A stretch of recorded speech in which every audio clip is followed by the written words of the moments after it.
All right, I just want to warn you that I watched an episode of House Hunters right before this, so I am filled with hate. Hi, everybody in the live chat. Thanks for watching. Thanks for joining us. And everybody watching, whether you're chatting or not, or even those of you who are watching this after the fact, welcome to the show. And as always, those of you who are in the live stream or in the live chat, if you have questions that you want me to answer during the show, hold them for a few minutes. I'll get to you in a second. I want to start out, as always, by answering some questions from Patreon patrons. And, pardon me. And I am going to do that right now. Let's see what the patrons have to say this time around. The first one is a question from James Dodd. And he says, Steve the Donald is coming to the UK next week, so what should I put on my protest sign? And then he has 4 options. 1, Melania told me you were crap in bed. 2, nice hairstyle, shame about the human. 3, at least Stormy earned an honest living. And 4, fuck off and take Boris with you. Those are all very solid possibilities there, James. I have a personal fondness for nice hairstyle, shame about the human. It has a very bumper stickerish sort of quality, and I appreciate that. But those are all solid. Those are all solid possibilities. I would vote for number 2, but also you might, this would be. It would very limit the application of the sign. But if you could figure out, which way you have to be facing, and then put an arrow on the sign so that it would be pointing back across the Atlantic Ocean to the United States, and you could have the sign say something like, hey, Mar-a-Lago is that way, or something like that, or point it towards like Scotland and say your golf course is that way, or something like that. But again, you'd have to be, if you're very particular about getting things right, you'd have to be standing in just the right place, and he might not see it. So there you go. So go with number 2, I would say. That's my advice. That's my considered opinion. Next is from John Brockman. John says, assuming the Dems don't find a way to fail, they're going to take back both the House and Senate this fall. They are then going to open up serious investigations into the administration and milk them for bad press, saving as many big surprises as they can until 2020. This may be the best way to go, but shit damn is it unsatisfying. Do you think Trump, his family, and their enablers will ever get the legal response they've earned? No. Next question. No, I hope for it. I hope for it deeply. If I were a religious person, I would pray for it. But I have this cynical streak in me that just thinks, we'll be lucky to get him out of office before his term expires. And anything beyond that is just the icing on the cake, it's just bonus. If we can send people, if people end up going to prison for this, if Trump himself or people in his inner circle end up going to prison for this, that's way more than we can hope for. Right now, I'm holding out hope that somehow he is ousted or forced to resign, or in some way forced out of office as soon as possible before the completion of his first term. That's about the best I think we can hope for in anything remotely resembling the real world. And even that, I'm not necessarily pinning my hopes to. I've said before, I think we should all be prepared that he's going to finish out his term. As much as I think that's an injustice, as much as I think that's a horrible thing, as much as I would love to see it go another way, I think we should all just emotionally prepare for that being the case. We're going to get rid of him by winning the next presidential election, not by having him impeached or forcing him to resign or anything like that. I don't foresee those things happening. I would love to see him marched out of the White House in handcuffs, but I'm not holding my breath for that. But yeah, do I think they will ever get the justice they deserve? Probably not. It would be nice. I hope so, but I don't think so. I don't think so. Happy May the 4th, everybody.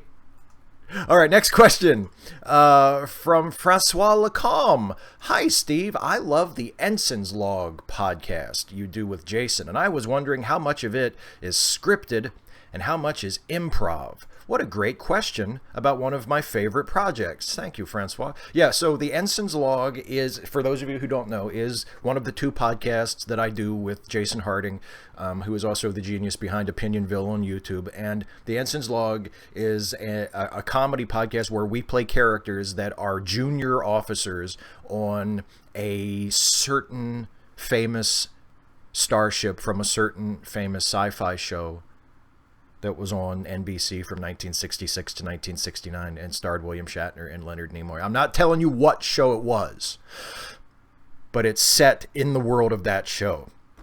And it's almost entirely improv. Here's the way it works when we do an Ansons Log podcast.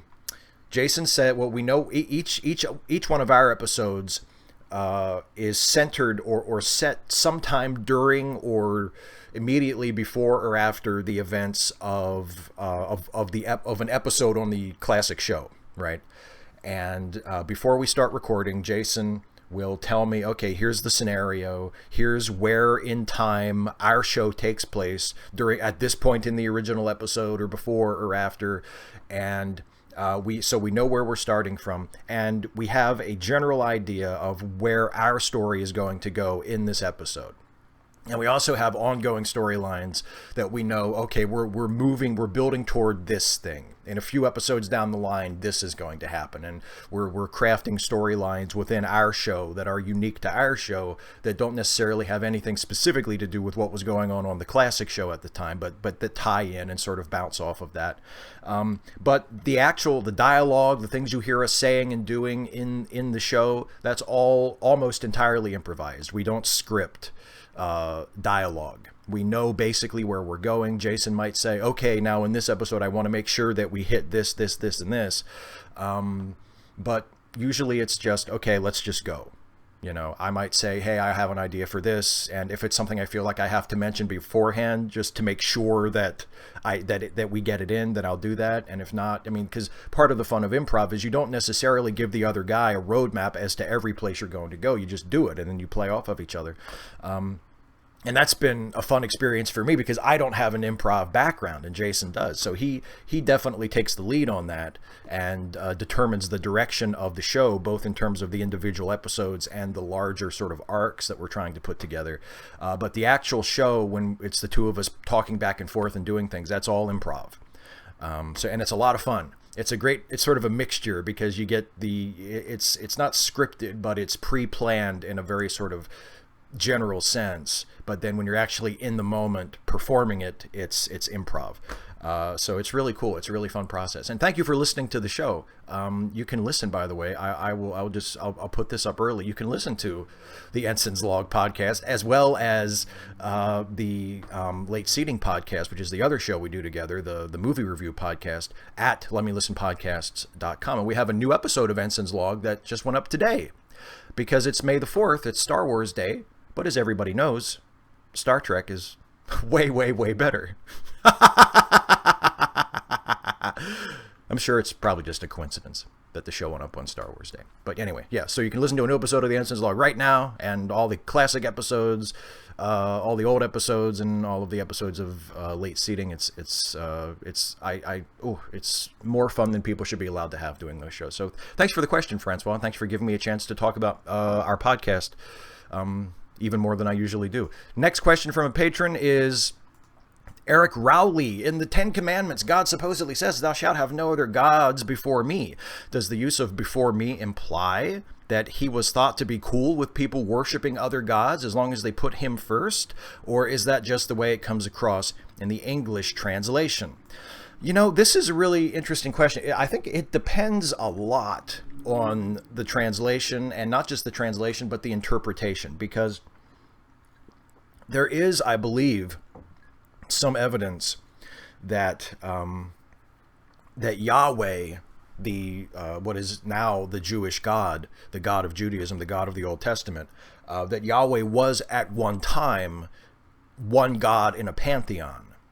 And he was not always considered the supreme creator God. He was just sort of a God among many gods. So you can interpret the line in that context, Yahweh saying, look, I know that you believe in other gods, but I'm the number one God. Don't put any other gods before me. You can interpret it that way, and that's probably a fair way to look at it. But if you view it from a more modern lens and from a more modern understanding of Jewish and Christian belief, where Yahweh is understood as being the one and only God, not just the supreme God of a pantheon, but the one and only God that exists, then you can interpret when he says, you will have no other gods before me. When he says that, he's speaking more metaphorically. He's speaking figuratively. So don't have any other gods before me means don't put anything else in your life in the place where I go. Don't think anything else is as important as I am. And it's interesting because I've been reviewing a C.S. Lewis book for my current An Atheist Reads series. I've been reading the Screwtape Letters, and Lewis's Christianity is very centered on the idea that that God goes in the middle and everything else has to revolve around God, and that's just the way it is. And that's a very common perception throughout Christianity and throughout Judaism and throughout Islam and most monotheistic religions. The God goes in the center, and everything, you can have other things, but everything has to revolve around the God. Nothing can be as important or more important than God in your life, or you're just doing it wrong. You're just doing religion wrong. And so you can interpret it that way.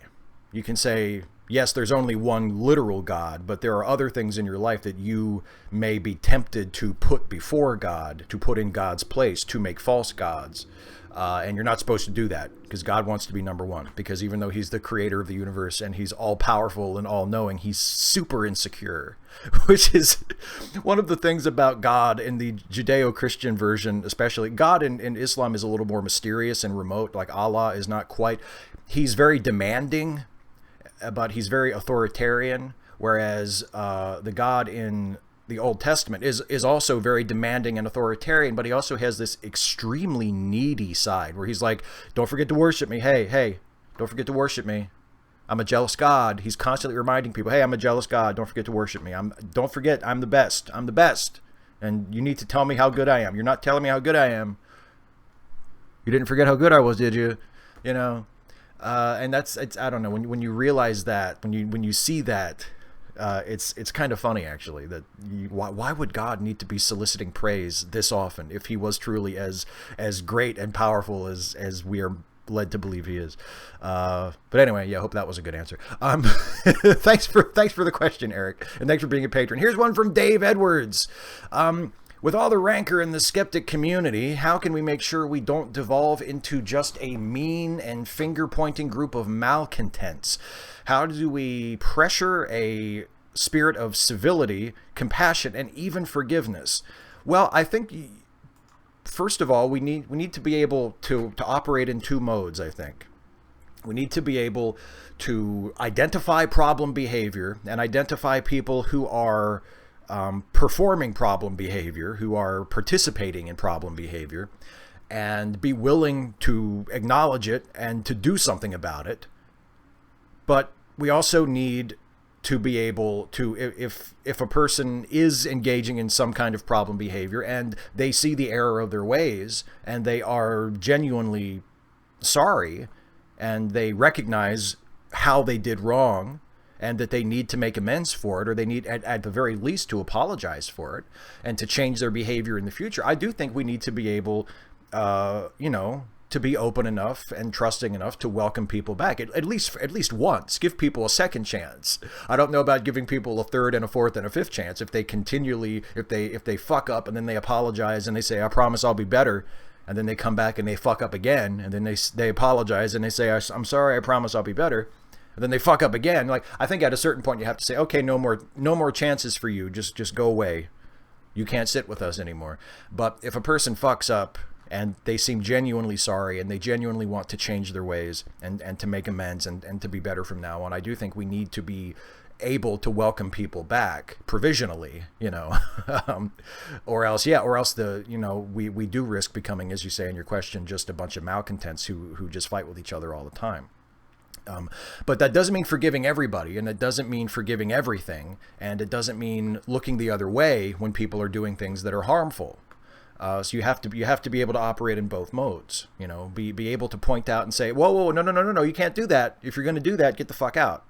But also be willing to acknowledge that people can see the error of their ways and people can change and people can be welcomed back if certain conditions are met, let's say.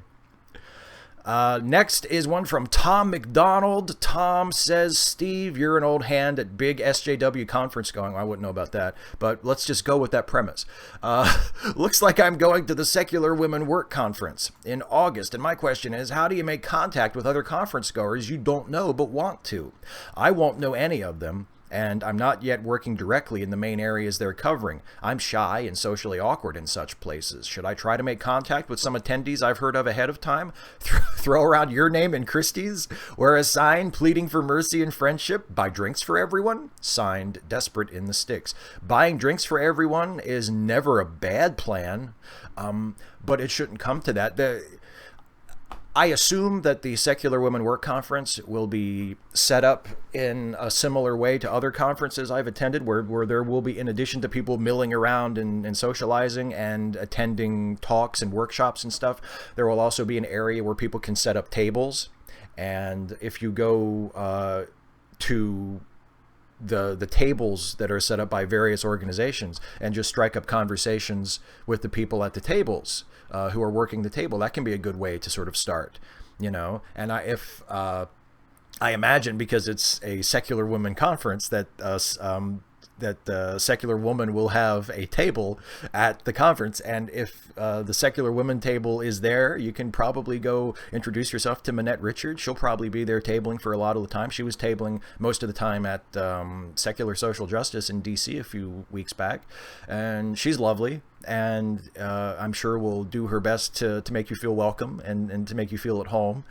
Same thing for Stephanie's van. If you can find her, if she's at the table, or if you run into her. There are people who, I mean, you don't have to throw Christie's name around or my name around if you don't want to. I mean, if you do, I mean, hopefully it will be well received. I think my reputation is acceptable enough in those circles that it won't get you kicked out. But yeah, it could just, you know, go through the tables and ask them about their organizations, and ask, if you don't know their organization, well, here, tell me about your organization, and they'll be happy to talk to you about it and give you some literature, and then you can branch off into different conversations from there. You know, maybe tell them about yourself and tell them about how this is my first conference, and I come from wherever you come from, and this is, you know, so going to the tables, going to the vendor area, not necessarily vendor, but the tabling area, and getting to know the people who have come representing their organizations could be a good way in if you don't know anybody else there. But keep in mind, you have overstated my experience as a conference goer. I've only been to a handful of conferences, so I'm not necessarily an expert. So if what I just told you to do turns out to be a huge mistake and it backfires, it's not my fault. Okay. 2 more Patreon questions, and then I'll get to you guys in the live chat. So this next one is from Liz Tacotz. On a lighter and or darker note, what were or are some of your favorite negative comments on your videos? Were there some that were maybe so ridiculous or over the top that you couldn't help but laugh at them for a while? Oh, sure. Oh, yeah, definitely. I mean, there are certain ones that sort of pop up regularly, and it's always like, wow, did you think of that all by yourself? You know, like, there are people, and it's not necessarily funny because it's a really dark, fucked up comment given the context of it or the implications of it, but I do get comments occasionally, even still after all these years, from people who will accuse me of being Jewish, like that's an accusation, like that's a crime, like that's something I should be ashamed of, and I'm not Jewish. It just so happens that I am not Jewish, but I guess because I have dark hair and I'm, you know, of a certain look, and I have a beard, and I talk against conspiracy theories, and I call out anti-Semitism and Nazis, and you know, a lot of the bullshit that anti-Semitic people cling to and try to promote. You know, especially on conspiracy theory, I get a lot of anti-Jewish comments on like old videos I did about the 9/11 Truth Movement and the Holocaust and things like that.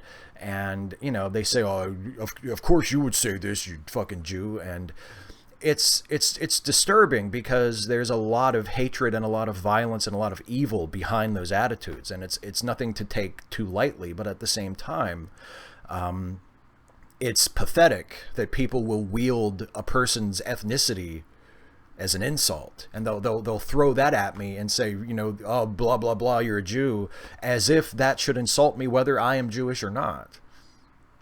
You know, or they'll use like a homophobic slur or a transphobic slur, and the insult only works if I'm as bigoted as they are. Like, I'm not offended by trans people. I'm not offended by gay people. I'm offended that anyone would use their identities and their lives and their experiences and stereotypes about them as insults. I find that offensive. But being compared to a trans person or a gay person or a Jewish person or any other category of people like that, it doesn't offend me. That doesn't insult me. It says far more about the insulter than it does about the intended target. So yeah, stuff like that. And also on a lighter note, there are people I told a joke in one of my Trek Actually videos. It was the Captain Janeway video, where I say early in the video, I say, look, I'm not here to argue about irrelevant nerd questions. I'm here to talk about whether or not Janeway was a good captain.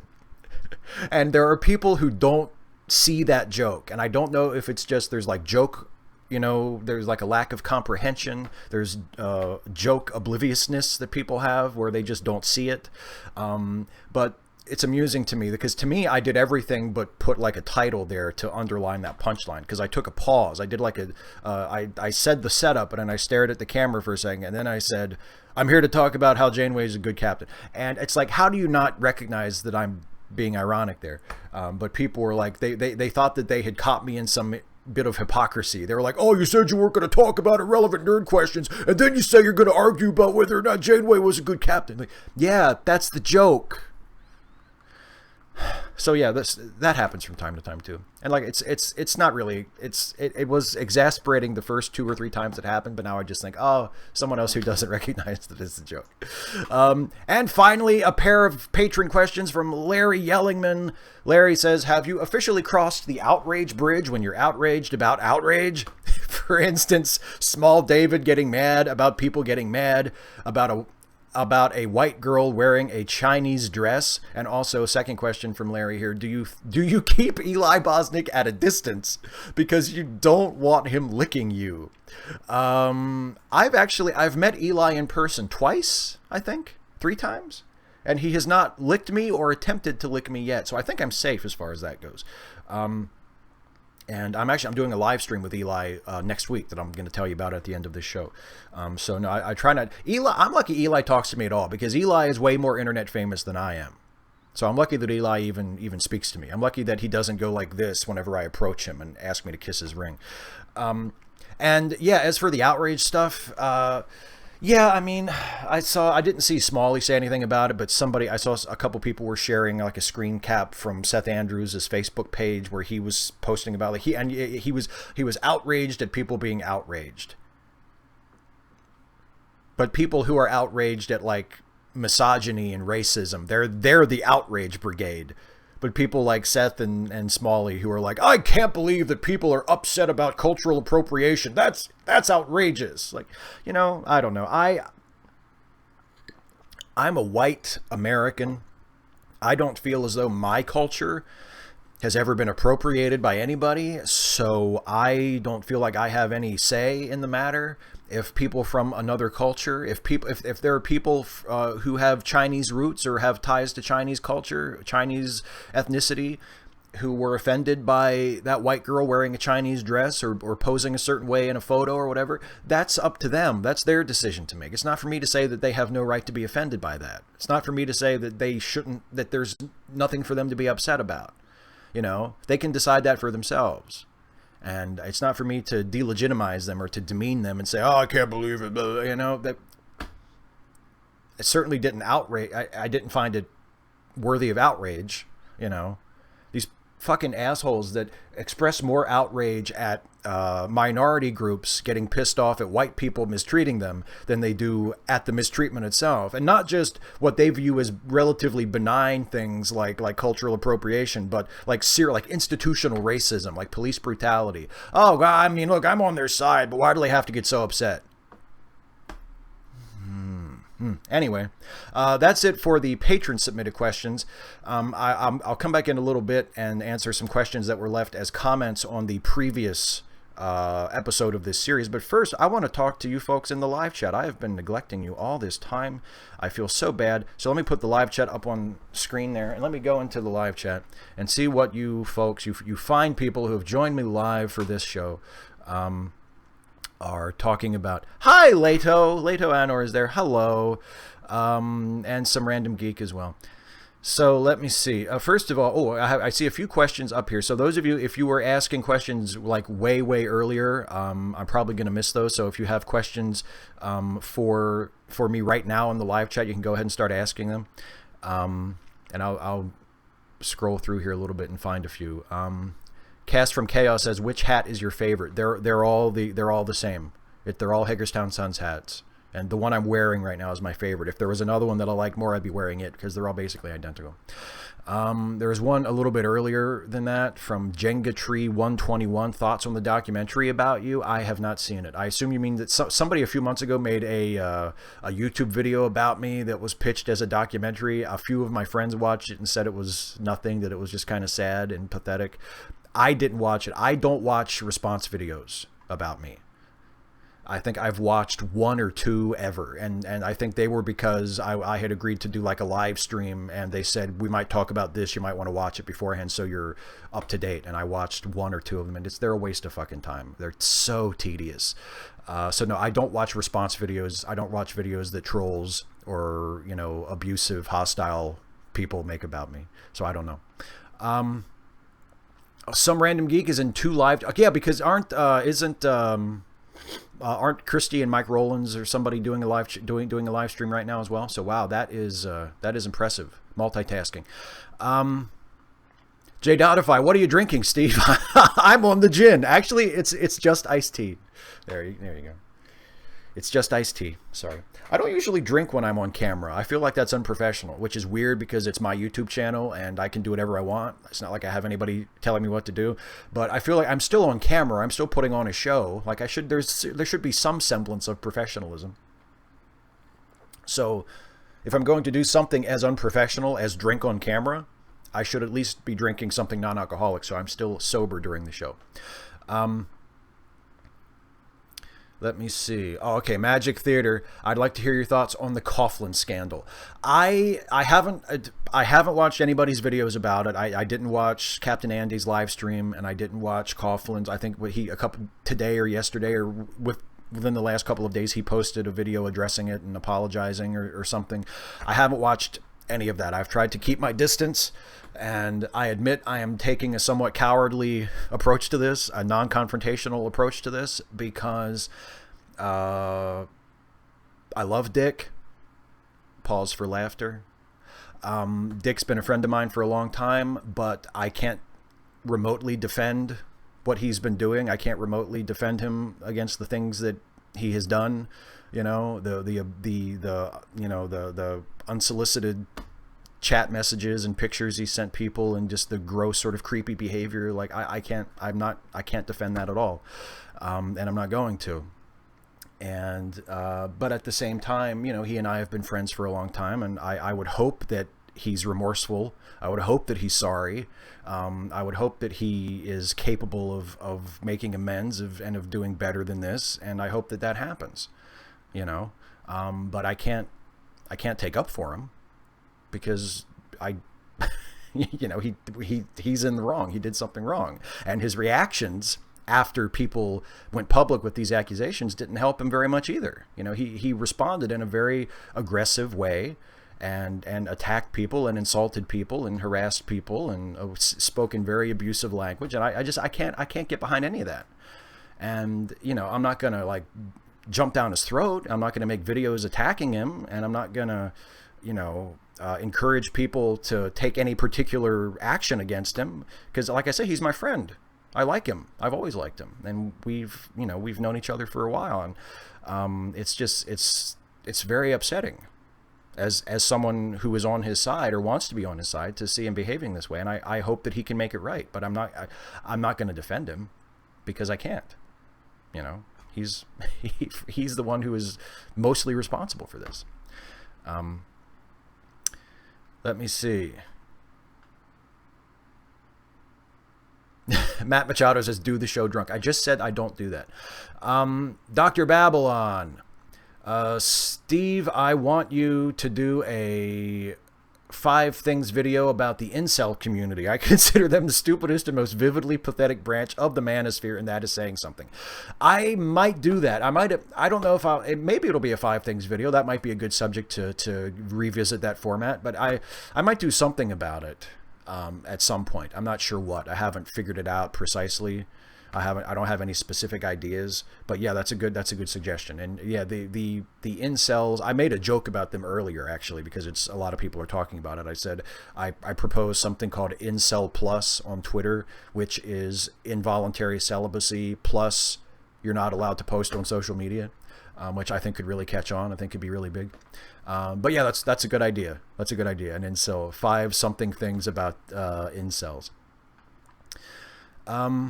Shadow Man, Steve, how are you liking the new Joker on Gotham? I think it's interesting the lengths that they're going to do the Joker without doing the Joker. I liked the most recent episode. I thought it was fantastic that Cameron Monaghan has come out with a way of doing the Joker 2 ways, because he's playing 2 characters. He's playing like he was Jerome and now he's Jeremiah, and they're twins and they're similar but different. It's like he's doing 2 different takes on the Joker, and I think that's really interesting. I think it's really cool. It's kind of reignited my interest in the show recently, because I was sort of waning. I mean, I'm still probably going to keep watching it, but I think I was sort of like, it's just going to be like this from now on.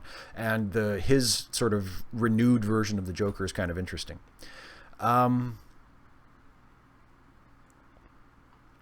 Der Wunderbar, should Marvel bring back Logan as Wolverine or use X-23 as his successor? I imagine if the Fox buyout goes through, that they'll just recast somebody as Logan. I imagine that's what they're going to do. If the Fox franchise wants to continue in its current form, but Hugh Jackman's not coming back to do anymore, I guess it does make sense to focus on X-23, and I think an X-23 movie could be good if it's done with the right approach and if it's in the right hands. It could be good.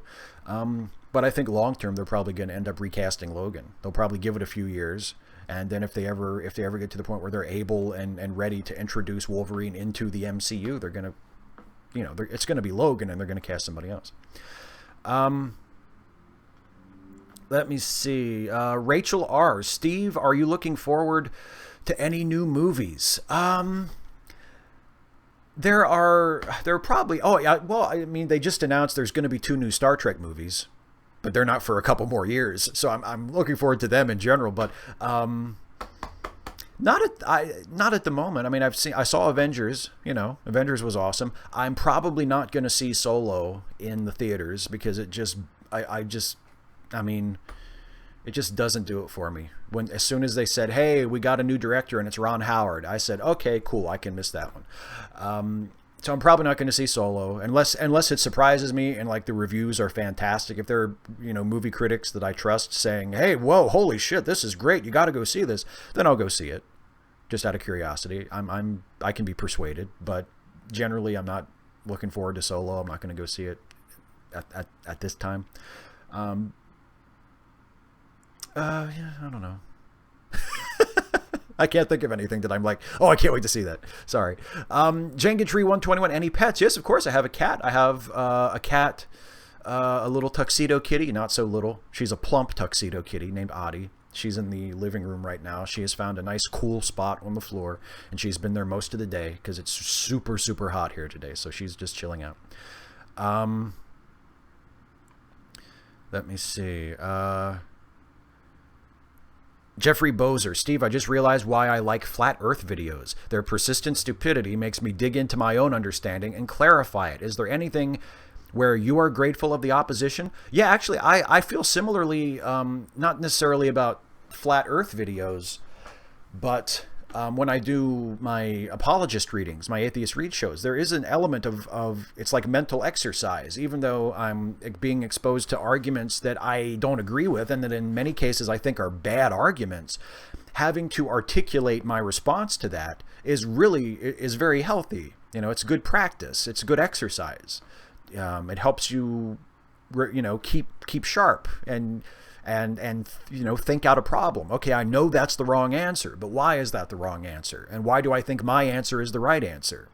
And showing your work, going through the steps, and okay, that's why that doesn't work. I think it's as you say, it forces you to dig into your own understanding, or in some cases to improve your understanding, to do some more research and augment your understanding. And I think that's important. Let me see.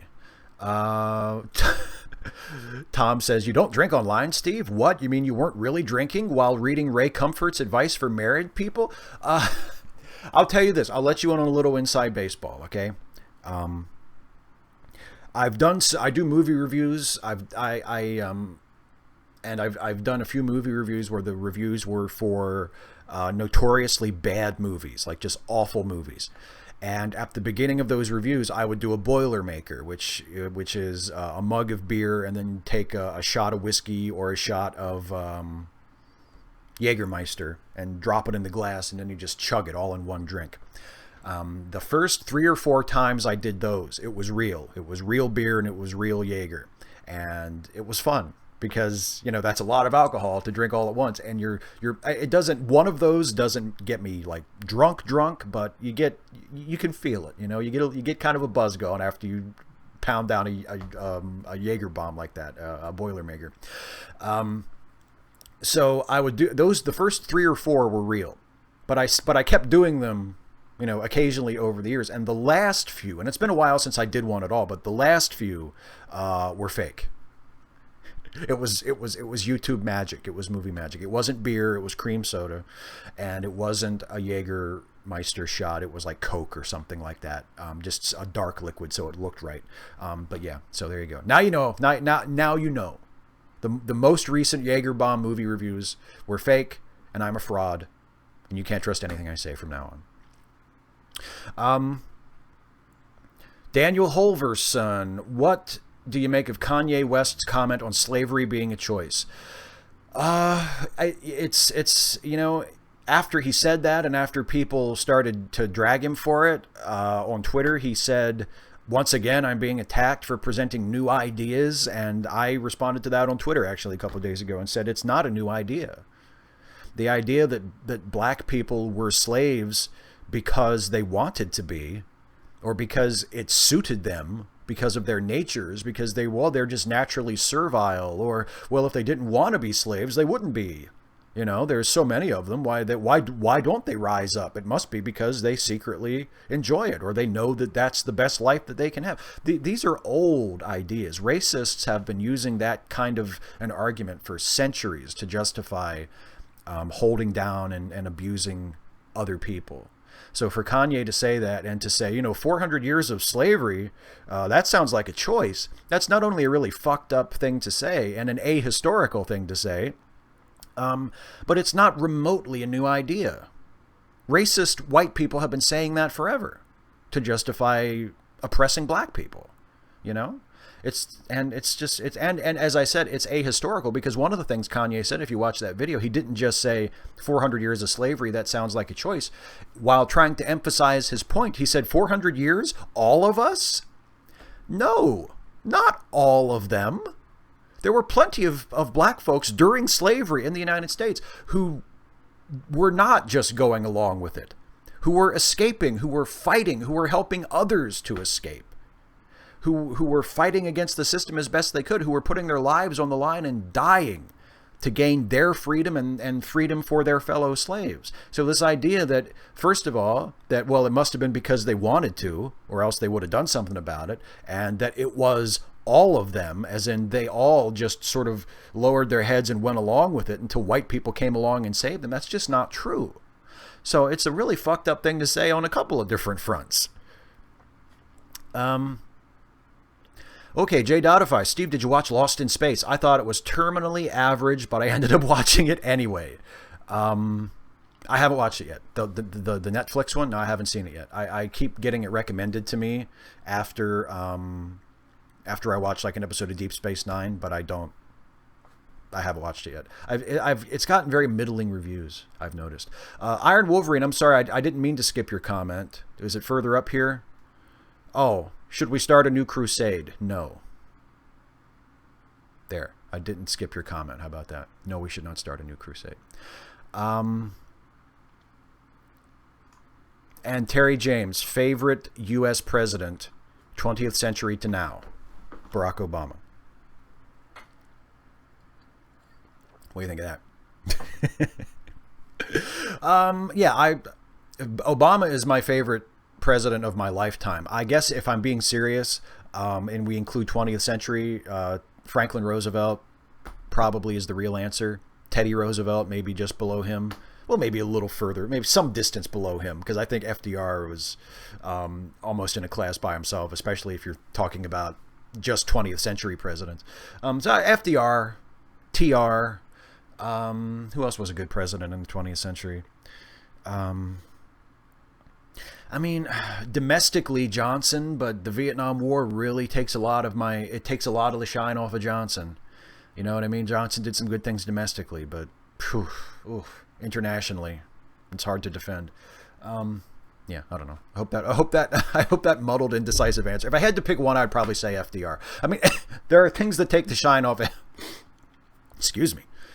Maybe I should drink during the show. There are things that take the shine off FDR too, obviously, like the internment of Japanese Americans and German Americans during the war. It's hard, it's hard to sort of push that aside as though that didn't really matter. But yeah, he'd have to be near the top of my list, if not at the top of 20th century and forward presidents.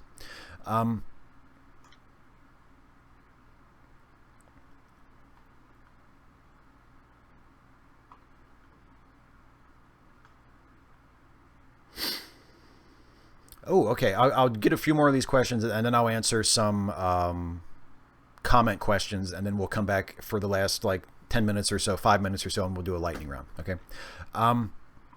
Okay. So Daniel Holverson says, with all the Star Wars spin-off movies coming out, is there one you would like to see regarding a Star Trek character? I mean, it wouldn't break my heart to see a Worf movie. Captain Worf. They wanted, Michael Dorn was pushing for a Captain Worf TV show a few years ago. That wouldn't break my heart. I love me some Worf. Steve, who is your favorite? This is from Joey Loney. Who's your favorite Star Trek character of all time? Probably Dr. McCoy. Dr. McCoy was my favorite in the original series. Dr. McCoy is probably my favorite character ever. Commander Riker, obviously. I love Riker. Sisko, I think, is probably the best character. I don't know if he's necessarily my personal favorite, although I love him, like I love few other fictional characters, because Sisko is the most complete character in Star Trek, because you see the most of him. You see him as a commander and as a subordinate and as a friend and a colleague. You see him as a parent and as a child. You see him form really close relationships with his crewmates.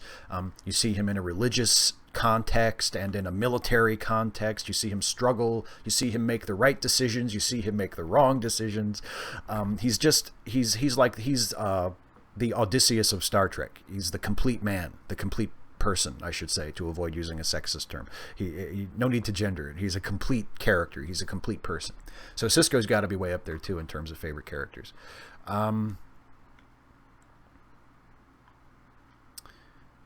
Jenga Tree 121. Are you afraid of being gaslit? I'm not afraid of it, but I try to be aware if somebody is gaslighting me.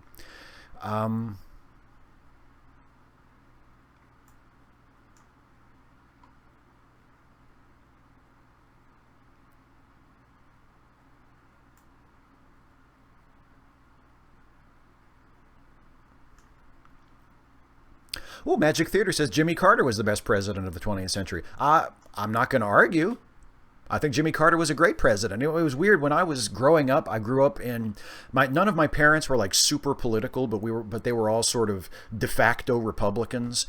And Jimmy Carter was like the joke. He was like, oh, poor little Jimmy Carter. You know, I remember my grandmother once. My grandmother, one of my favorite people in the world. You know, someone who I owe so much of what I have to. I love my granny. But I remember she once told me, you know, poor Jimmy Carter, he was a good man, but he ought to just go drown himself. Meaning that he was a bad president. Like, he should be that ashamed of being a bad president that he should just go drown himself. And now, as an adult, I think, you know what? Jimmy Carter was actually a pretty goddamn good president. And he did some things that turned out, sadly, to be way ahead of their time, that if we had stuck with, we'd be much better off today than we are now. Like trying to transition to solar energy and other renewables. You know, he tried to do that in the 70s, and Reagan came in and said, forget about that. Bring in that oil, you know. And so, yeah, I agree. Carter is definitely someone who deserves to be thought of, not just as a great ex-president, because people think that he's a great ex-president. He was a pretty goddamn good president, too, I think. Okay, Alf Benny. Avengers or Justice League, comics and films respectively. I mean, comics, I have more experience with Justice League, so I haven't read very many Avengers comics because I was more of a DC guy when I was growing up. So comics, I'll give the nod to the Justice League, but movies, are you kidding me? It's not even close. Avengers, the Justice. The DC. I haven't seen the Justice League movie, and I'm not in a hurry to. But the DC movies compared to the Marvel movies, it's so lopsided you shouldn't even compare them. I mean, the Marvel movies have been great. The DC movies have been horrible, with the exception, I am told, of Wonder Woman, which I haven't seen yet. But people say Wonder Woman was really good, and I believe that. Or I accept that. But I mean, other than that, like, yeah, but God damn it, Man of Steel was horrible. Batman v Superman was even worse. I don't imagine Justice League is all that great. People say, well, Justice League was better than Batman v Superman, but that's like saying, well, when he punched me with his left arm, it was better than when he punched me with his right arm, you know? So yeah, movie Avengers by miles and miles. Yeah, you know, and Daniel Holverson says, a little surprised you didn't mention JFK. Hey, JFK deserves being mentioned too. I agree. I should have mentioned. Maybe I left him out, but JFK is on my list because of the space program, because I'm a space nerd, and you know, it's because of JFK that we actually landed on the moon, which is one of the most amazing things anybody's ever done. So yes, very much.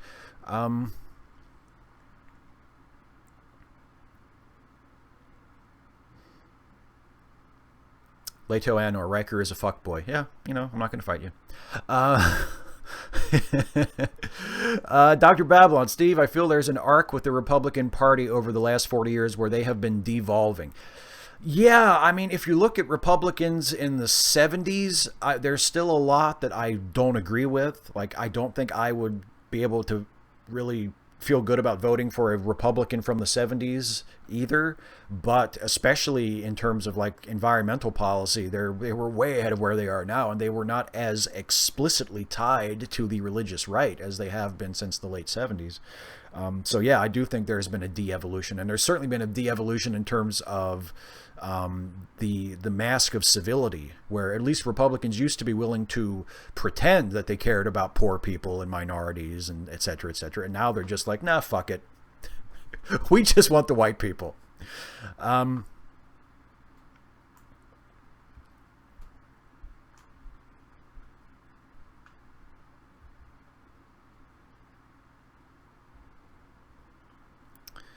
Let me see. Joey Loney, can you define gaslighting? Gaslighting is trying to tell someone that the way they remember things wasn't true, or the way they interpret things is invalid. You know, that didn't happen. That sort of thing. Like if someone accuses you of doing something and you say, it never happened, or you're crazy, that's not what it was, that's not what it was about. You know, you try to undermine a person's sense of their own memory and their own reality in order to improve your side of things, to improve your side of the argument. That's what gaslighting is.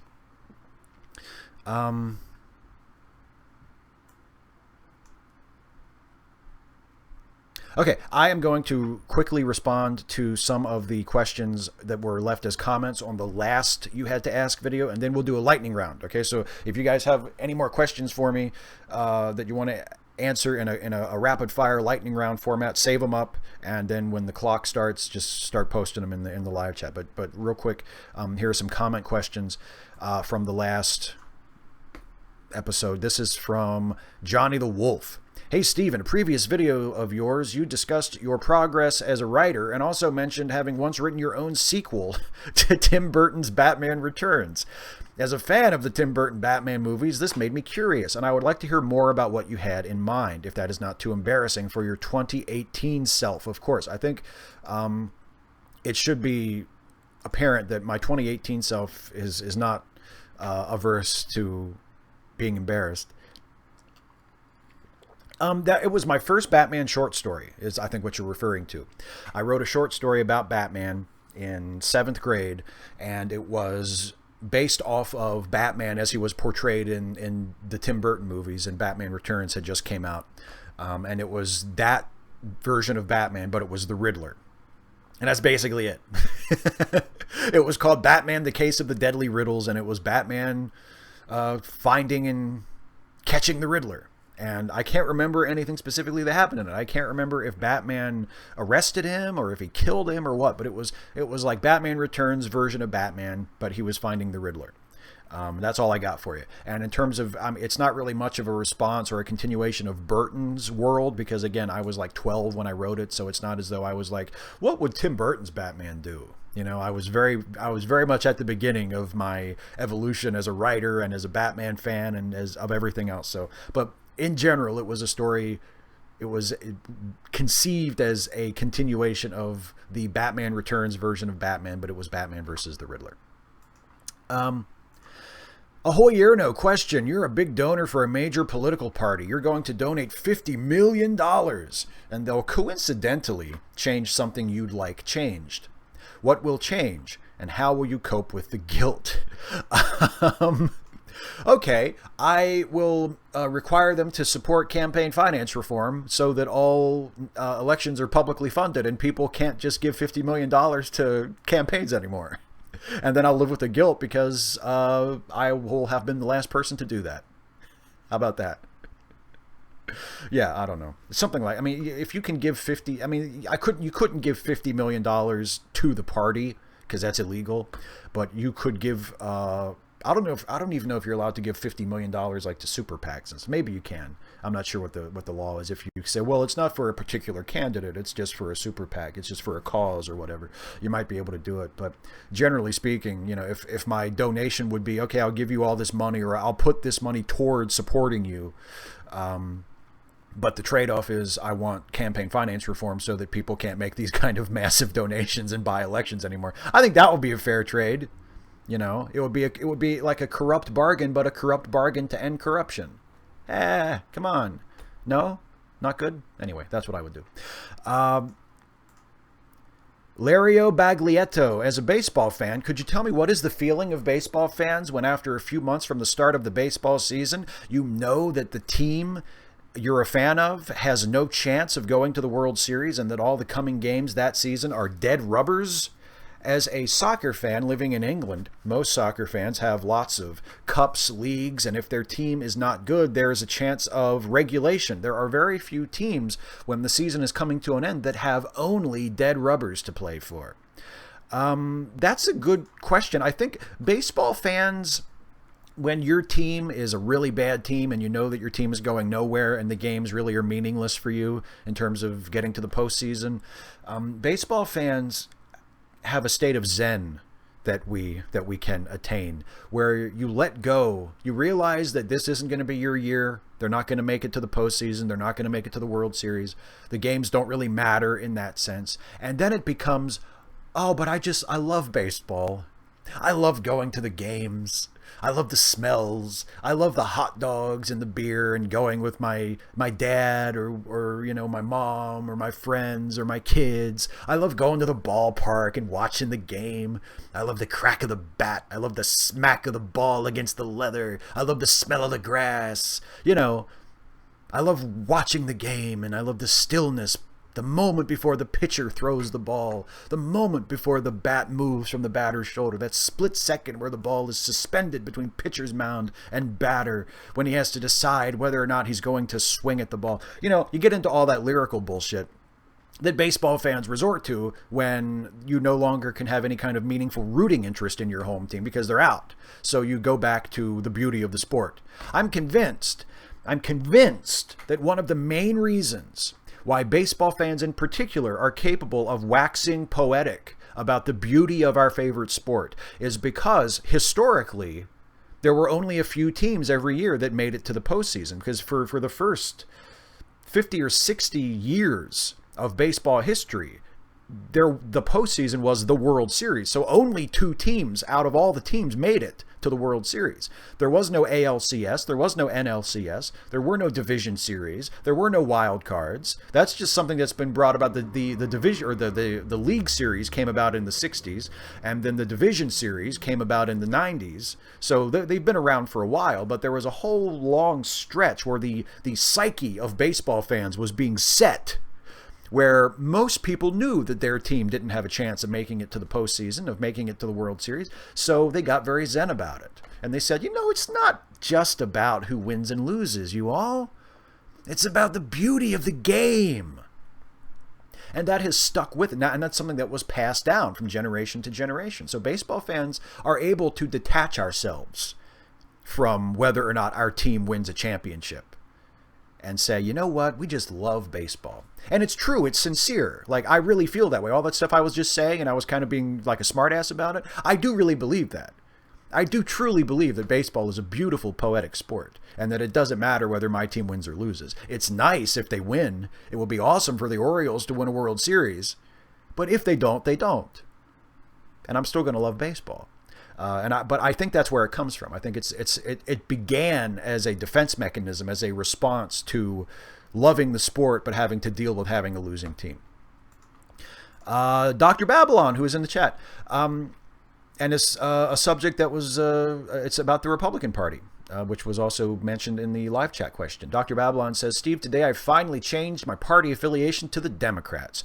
Now I can say I've officially completed my transition from Libertarian Republican to Social Democrat. The only thing I agree with Republicans on anymore is that abortion is wrong, which ironically is not a position I held as a teenager when I first joined the party. The more I look back on my time as a Republican, the more I don't understand why it took me so long to change my registration. Half of that time was spent burying my head in the sand and ignoring politics, trying to rationalize things or feeling like the party had betrayed me or its principles. I've been a rhino and I've been voting Democrat outside of primaries for years now, but for some reason I kept putting off actually changing my registration. The Democratic Party is also corrupt and will require a revolution from below to save it, but I see the progressive movement on the left with groups like Justice Democrats. Thoughts? Yeah, I can relate. It didn't take me that long to change my affiliation because, I was also affiliated with the Republican Party for a while. And I changed in my 20s. I registered Republican at 18, and then I changed in my 20s.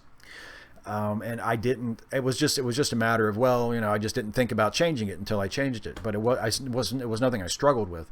But there are other things. There are reasons why you might want to remain a Republican if you don't believe in the party anymore. I mean, at least they're not necessarily reasons that would be compelling to me, but I can see how other people might think so. If you think, yeah, but if all the people like me leave the party, then, you can't abandon the party to the Trump people. You can't abandon the party to these radical extremists. And how is that going to help anybody if you have 2 political parties and one of them is this radical right-wing party? I mean, I can see the logic behind that. I can see not wanting to abandon the party to the extremists. And that might keep somebody on board for a while.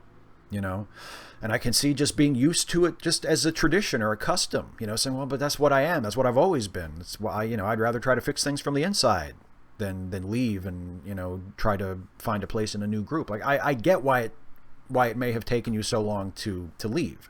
But I'm glad you did. Having said that, I'm glad you left.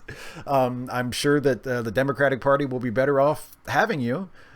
We disagree on the abortion thing, but to me, I think, and we are right, though, that the Democratic Party needs reformed as well. You're absolutely right about that.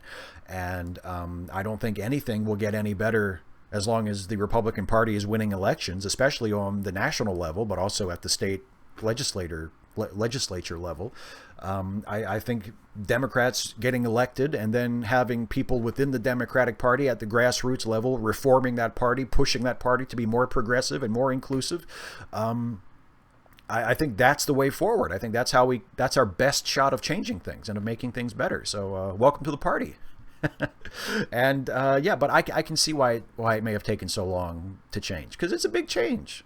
You know, it's a big change, especially if you care about politics. It's a big deal switching. There's only 2 major parties in the United States. So if you're going to switch from one to the other, like that's a big deal. I don't want to undersell that. But I'm glad I think you made the right decision. Obviously, I think you made the right decision. But I understand the reasons why it might have taken a while. And finally, last question. James Russell says, every Verve Pipe album, did they last long enough to make more than one? Let me tell you something, James. Let me tell you something with your smart ass, your anti-Verve Pipe bias, okay? They've made 9 albums. 9. They've made 9 albums. 8, maybe. It depends on if you consider their first album an album or an EP, but I consider it an album. So 9 albums. And the first 4 or 5 were actually pretty good. So there you go. You know, Pop Smear, Villains, The Verve Pipe, those were fucking great. You know, and Underneath is okay. Has a few good ones on it. Not great. And everything after that has just been kind of forgettable. But yeah, they've made more than one album. So yeah, see, the album that the Freshmen came from wasn't even their first album, James.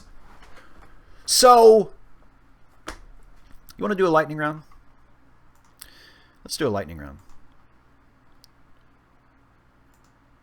Let me get the graphic up here. There we go. Look, we're going to do a lightning round, everybody. We're going to do a what? The lightning round.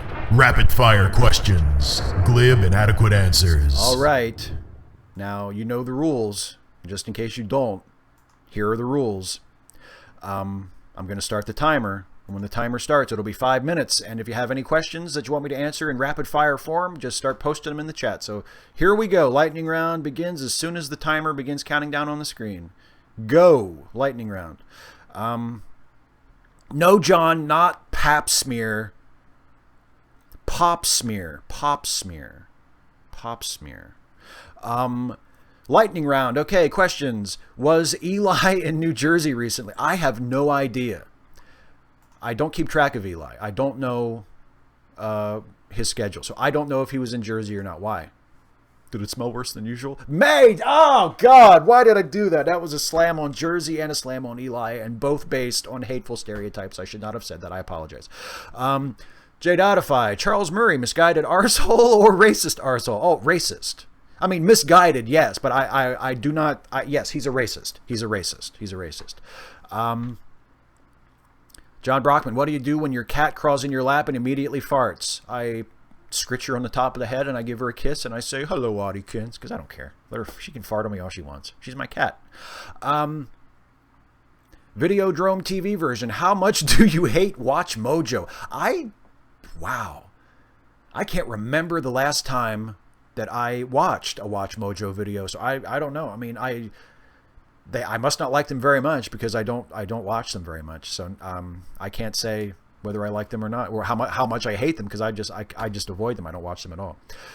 Tesla Ranger, least favorite Star Trek race. What am I, some kind of Star Trek racist? Least favorite Star Trek race. The one that keeps jumping to mind with me is the Remans from Star Trek Nemesis, because that feels like that could have been something cool, and it feels like it was just, you know, something that they threw together at the last minute, and it was like, oh yeah, by the way, there's this other race of Romulans, only they're monsters, and they're called Remans, and that's it. Enjoy the movie. You know, Remans feels like a wasted opportunity, so I'll say Remans. Larry Ellingman, there was a school superintendent. I saw this story. There was a school superintendent who shat on their football field. Also, question, how completely does your cat own you? Completely. She's the boss. There are two alarms. There's the alarm that the clock is set that's supposed to get me up, and then there's the alarm where the cat, usually a few hours before that, jumps on me and meows in my face and says, "Hey, get up. Time for breakfast." So she owns me. She owns me completely. Terry James, thoughts on Secular Talk. I don't know if I've ever watched it or listened to it. It's a podcast and a video thing, right? See, I barely even know what it is. I don't have any specific thoughts on it because it's not part of something I regularly pay attention to. What are you doing for Star Wars Day? I haven't done anything special. I don't have any particular plans. I don't think I'm even going to watch a Star Wars movie. I'll probably watch an episode of Deep Space Nine with my beautiful wife, because as I've said before, I love Star Wars, but Star Trek is way better. John Brockman, how's the bowling team doing? I haven't talked to Andrew about that in a while. We seriously have to get a bowling team together. I don't know. Videodrome TV version. What's more beautiful, sunrise or sunset? Sunrise. Larry Ellingman, can I get a shout out for Man Yells at News? Your antidote will be in the mail. Yes, Larry hosts an awesome podcast called Man Yells at News, and you should all be listening to it. And actually, I was a guest on it a few months ago, I guess, with Manette Richards, and it was, I assume it was the best episode ever, but I don't know. But yes, Larry's podcast is awesome. Man Yells at News. Check it out. Jay Dodify, Steve, fancy a surfing lesson? I mean, I'm not the best swimmer for a start. I would love to be like Keanu Reeves in Point Break, but I don't know if I've got it in me, so I don't know. Ian Lee's favorite piece of news this week. Wow. Oh, probably Rudy Giuliani going on Sean Hannity and completely contradicting Trump's story about the Michael Cohen Stormy Daniels thing. He's the new lawyer. He's the lawyer that Trump brought on to replace the other lawyers. He's like, okay, Rudy's going to take over now. And it's like, and the first thing he does is go on TV and be like, oh yeah, he paid off Stormy Daniels. Yeah, he knew all about that. Like, gee, good job, Rudy. Welcome to the team, buddy. Okay, Joey Loney. Drugs or booze? Well, it's got to be booze because I've never, that's another thing about me. I guess I'm just a square. I've never done recreational drugs. Like other than alcohol, I should say, because alcohol should be considered a drug. I've never done recreational drugs other than alcohol. I've never even smoked a joint. Never used pills for anything other than their prescribed purpose. So, sorry, I got to go with booze because it's the only one I've ever done. That's it. Oh, okay. There's two more. There's two more on screen. I'll go with John's and Magic Theater, and then that's it. The lightning round is officially over. John Brockman said, Superman turns evil, starts killing Nazis. Do you stop him or just stand there awkwardly? If he's killing Nazis, he's not evil. So go Superman. The Magic Theater lightning round question. Why is Nog not your favorite Star Trek character? Nog is an awesome character. I don't know if I would say, I don't know why he's not my favorite. I guess it's just a matter of taste. But Nog, I'll tell you what, Nog has the best arc, I think, of any Star Trek character. Certainly the most interesting, where he starts out as being just like the Ferengi bartender's nephew, the sort of ne'er-do-well on the station, and then he comes so far and becomes a cadet and then an officer and then like a war hero, and he loses his leg and he gets like, oh, Nog's story is so good. No disrespect to Nog at all. I love Nog. Yeah, he deserves to be shouted out as a great Star Trek character. He's an awesome character.